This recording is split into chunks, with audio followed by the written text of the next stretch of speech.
So the goal today is just to, well, we're picking up Woody, who's been through like 5 or 6 trainers, spent like 20 grand, and we're here to pick him up today for a 3-week board and train. I actually did an unprecedented thing and offered a money-back guarantee because they've been so bamboozled, and so we'll put our money where our mouth is. I want to see what the dog looks like, what kind of behavior we're getting. Probably going to run him by my dogs because apparently his biggest issue is major dog aggression. So we want to see what that looks like, and we'll see what we get.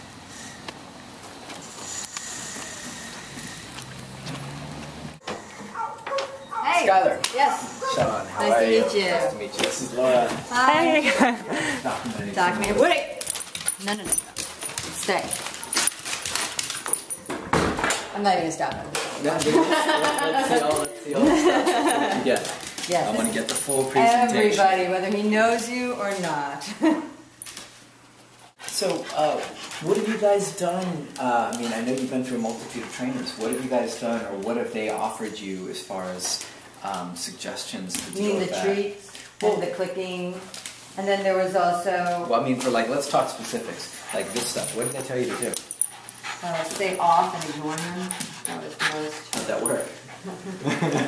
I ended up going off. So, we're pushing him outside, you know. Yeah. But when we're walking outside, our most recent person who had him for like 6 weeks, he said that we had to focus him on us, and it was really just sort of redirection. It wasn't any kind of fix. It wasn't any kind of. When people come inside, you're talking about, or no, walking on the street with other dogs and stuff. It's focus. How do you create that focus, or attempt to create that focus? Like a T-bone steak or something? Yeah, pretty much. It's like treat, look at me, look at me, look at me, look at me, and like the force of our voice, you know? I suppose it's a very low voice. So, I mean, that doesn't sound like a very relaxing walk for you. No, it's extremely stressful. Yeah. And then he also says that if you're stressed out, the dog feels like, so you're like, oh, now I'm stressed, you know, and I can't. Right.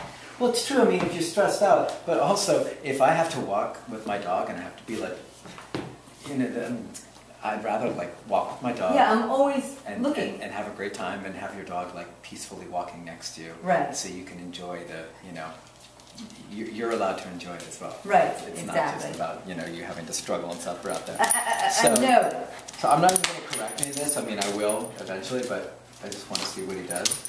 So let's talk about that. What's that looking like as far as getting everybody on the same page and having a united front? Well, I told him, I said, you know, the commitment level has to be there. You have to be in this too. It can't just be me doing it. Everybody in the house has to do it. And so he agrees. Reluctantly. Well, it's not that he doesn't want to do it. He just doesn't feel like he knows what he's doing, you know? So you didn't really get a lot of instruction in the home then? No.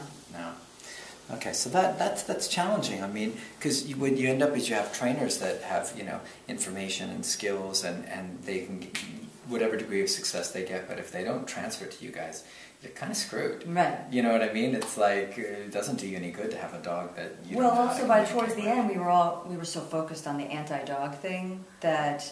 with the dog aggression stuff? Yeah, that I don't know if they were focusing on the inside. At that point, it was like just secondary. Like, let's get this knocked out. Yeah. Okay, any of the other concepts, just so I know, like everything that was tried, and I know you shared some of that in an email, but as far as like other dog issues, click and treat kind of stuff? They did the pennies in the can. Throat, like, or spray, water spray. Yeah. What else did we do? Are you stuck? Wait, how do I do it? Let's see. Yeah, he used to come home from a dog walk with like his face totally wet, spraying his face. Right. And what else? There's so many. It's been going on for, how old is he? He's almost 6. Yeah. Yeah, and he once went after a pit bull on my street. Both gardeners had left the gates open, and I don't think he injured that dog at all, but he pissed it off. Yeah, but the pit didn't get him. Oh no, he did. Oh, he did? Yeah, he chased him back up the street to our driveway and pinned him and like ripped his throat open. Oh. It was fun. How bad was he damaged? It was pretty bad. I mean, like another 1/4 inch, it would have hit his jugular, you know. Did he need stitches? And Oh yeah, he was in the hospital for a couple days, and he had drains sticking out of his neck. So he got himself, really. I'd love, before we scoop him up, if we could take a minute and I brought a few of my dogs. I just want to see like if you can Oh, it lift should them be up fun. and show me what it looks like so I can get a feel. I'll for put what on my you've got. protective gear. You suit of armor. Go ahead. Let me get a leash. Come here, Woody. From near my leg.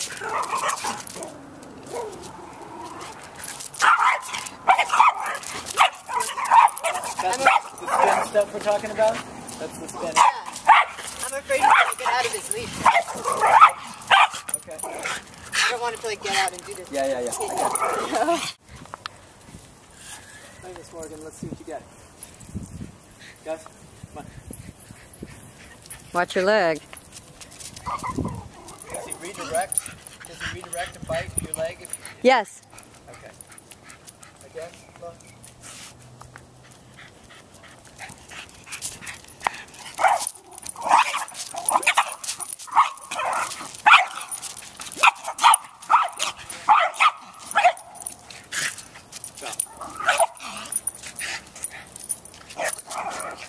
One more time. Don't let him off that leash.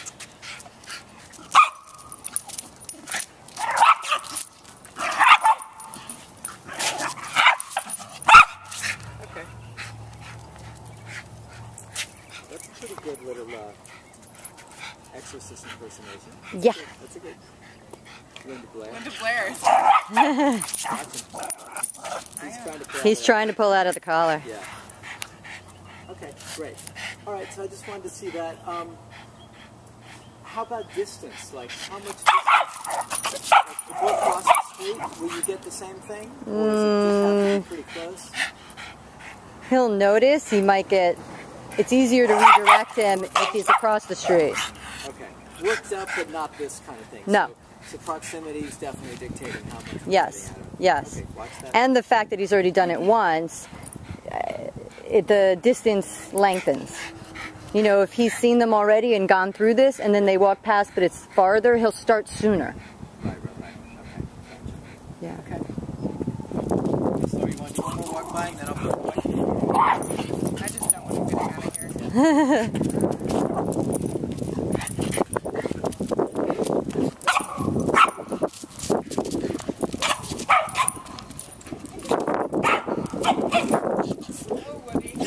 Okay, awesome.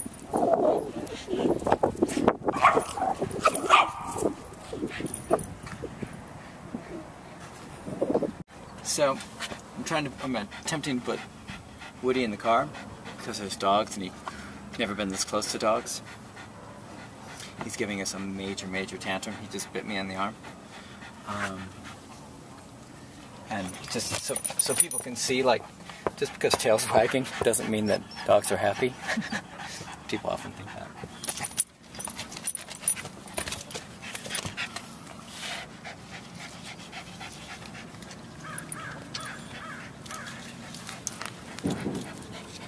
So me and him are just having our first kind of like conversation that whoever he's dealt with in the past and however they've dealt with him before, it's a new day.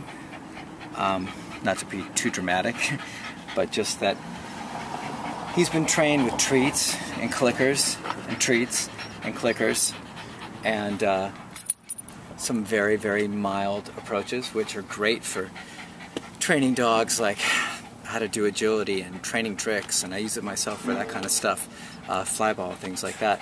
But when you're dealing with a dog that wants to kill other dogs, it's not what you want to do.